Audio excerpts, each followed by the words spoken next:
Bruno Le Maire, bonsoir. Bonsoir. Bienvenue au Talk Orange Le Figaro. Vous êtes ministre de l'Agriculture, mais vous êtes aussi chargé de coordonner le projet de l'UMP pour 2012. Je ne dis pas le projet présidentiel de l'UMP.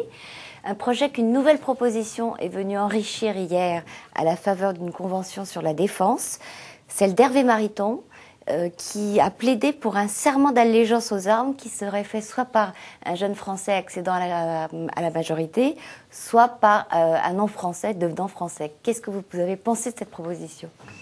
Alors, on peut toujours discuter des mots ou des termes qui ont leur importance. Je crois que derrière les mots qui ont pu être employés, il y a deux choses qui me paraissent essentielles. La première, c'est que nous rappelions l'attachement que nous avons pour nos militaires, qui défendent nos valeurs, qui défendent nos idées et qui défendent notre sécurité sur les théâtres d'opérations extérieures, que ce soit en Afghanistan, au Côte d'Ivoire ou plus récemment en Libye. Les militaires, nous pouvons être fiers du travail qu'ils font au service de la France.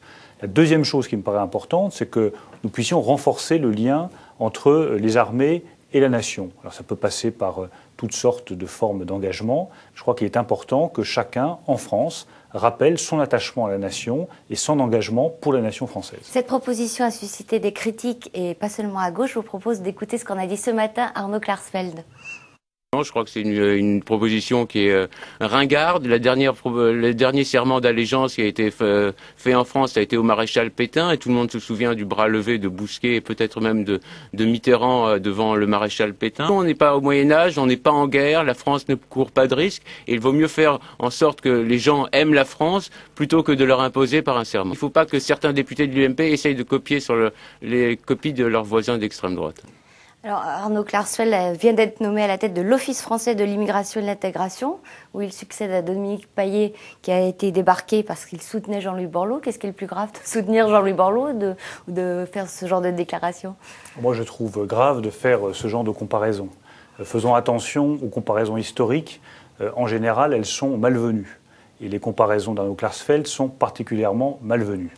Je le redis. Au point qu'il devrait démissionner ? Bon, ça, c'est à lui d'assumer ses responsabilités, mais je dis que ces déclarations sont malvenues et que ces comparaisons historiques avec des périodes qui n'ont rien à voir avec la période actuelle sont particulièrement malvenues. Je le redis, nous sommes une nation. Une nation vit ensemble à partir du moment où chacun rappelle son attachement à un certain nombre de valeurs, à un certain nombre de principes, son attachement à la République, son attachement à la nation française. Dominique de Villepin, dont vous étiez proche, a pris, vous êtes toujours proche d'ailleurs, je crois personnellement, a pris de la distance avec République Solidaire, qui est le mouvement qu'il avait fondé. Vous qui le connaissez bien, est-ce que c'est un pas vers une candidature en 2012 ou au contraire le constat d'un échec à rassembler autour de lui ? Moi, vous savez, j'ai toujours défendu la même ligne vis-à-vis de Dominique de Villepin. C'est un ami, j'ai travaillé longtemps avec lui. C'est un homme qui a un talent considérable que personne ne conteste. Je crois que nous gagnerons si nous mettons tous les talents de notre côté. Et ce que je souhaite, c'est que Dominique de Villepin puisse mettre son talent au service de notre famille politique, de notre majorité, pour qu'on puisse gagner en 2012. Je dis ça depuis plus de 3 ans. Mais ce n'est pas la réponse à la question que je vous ai posée. C'est une réponse très claire à la question que vous avez posée. Je ne souhaite pas que Dominique de Villepin soit candidat à la présidentielle. Alors, je souhaite qu'il rejoigne notre famille politique. Va être exaucé.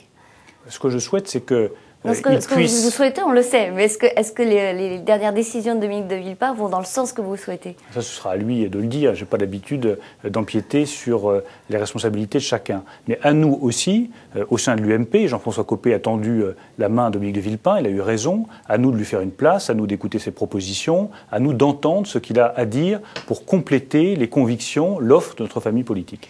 Brice Hortefeux a réuni pour la première fois ce matin une cellule baptisée Riposte, au sein de l'UMP, qui est chargée de répondre au discours socialiste au pluriel. Elle compte 4 ministres. Pourquoi n'en êtes-vous pas ?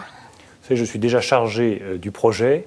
C'est une responsabilité qui est très lourde et je trouve très bien que chacun puisse jouer son rôle dans cette campagne. On gagnera cette campagne si nous sommes tous rassemblés. Pas de critique personnelle, pas de division, pas de jalousie les uns entre les autres.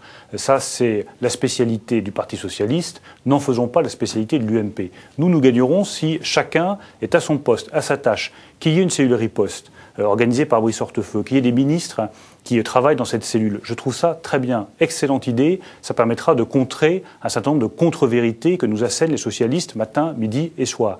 Moi, j'ai ma responsabilité du projet qui est lourde. Ça me paraît largement suffisant.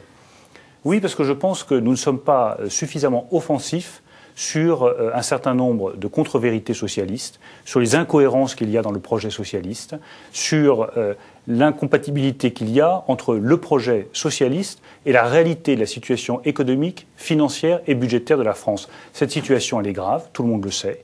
Nous avons besoin de réduire notre déficit public, nous avons besoin de retrouver de la compétitivité. Ça n'est pas compatible avec les propositions socialistes. Et si cette cellule peut dénoncer un certain nombre d'incohérences du projet socialiste, tant mieux.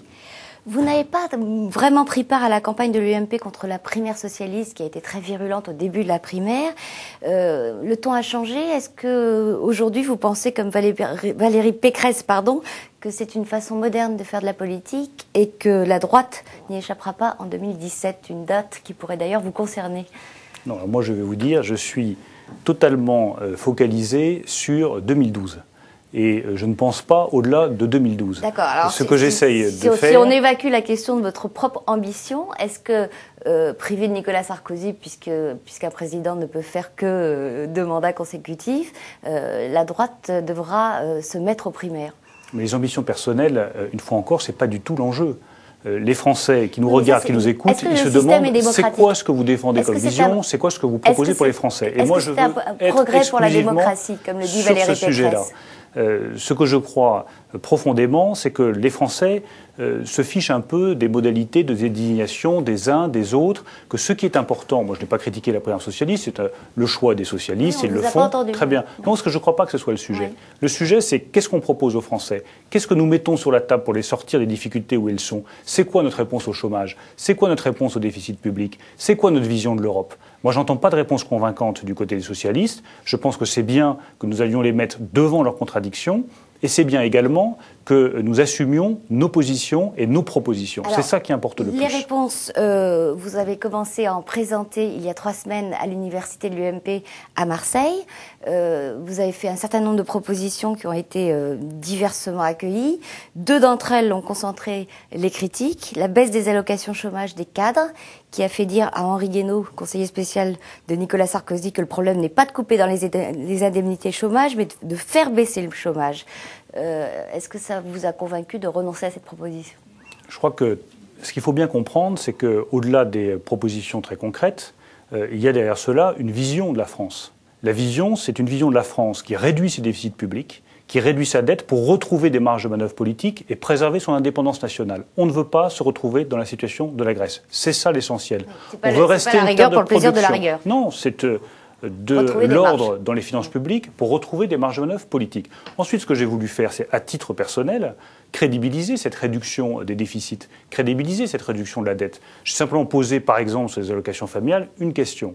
Moi, je suis farouchement attaché à la famille. J'ai moi-même 4 enfants. Je sais ce que c'est qu'une famille nombreuse. Je sais ce que c'est que ça coûte une rentrée pour une famille nombreuse. En même temps, j'appartiens à la catégorie des gens privilégiés dans ce pays.